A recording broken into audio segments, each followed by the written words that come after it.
ఇక్కడున్న బొత్స సత్యనారాయణ గారు, ఆయనకి అధికారం లేదంటే నేను ఒప్పుకోను.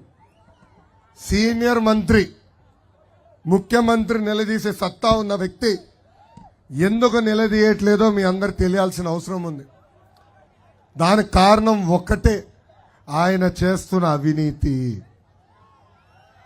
ఆయన పెన్నులో ఇంకు ఫుల్గా ఉంటుందండి.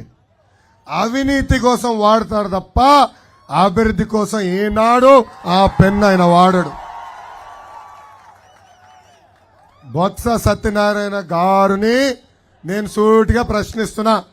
గత 5 సంవత్సరాలు చీపురుపల్లి ప్రజలకి ఒక్క అభివృద్ధి కార్యక్రమాన్న మీరు చేశారా? అంతెందుకు, ఇప్పుడు నేను వస్తుంటే చూసా, రైల్వే పైన బ్రిడ్జ్ ఎక్కడ పనులు అక్కడనే ఆగిపోయినాయి. దానికి కారణం రాష్ట్ర ప్రభుత్వం ఇవ్వాల్సిన గ్రాంటు ఇవ్వలేదు. అరే సీనియర్ మంత్రి గారు, మీరంత పనిచేస్తున్నారు, ఆర్నిసలు ఇక్కడ తిరుగుతారు, ఎందుకు మీరు దానిపైన శ్రద్ధ పెట్టలేదని సూటిగా నేను ప్రశ్నిస్తున్నా.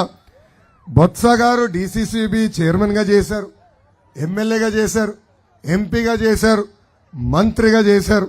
కానీ ఈ కుటుంబం మొత్తం ఈరోజు విజయనగరం జిల్లా ఒక క్యాన్సర్ గడ్డలాగా నవ్వులేస్తుంది. బొత్స కుటుంబం చూస్తే నాకు గుర్తొచ్చేది క్యాన్సర్.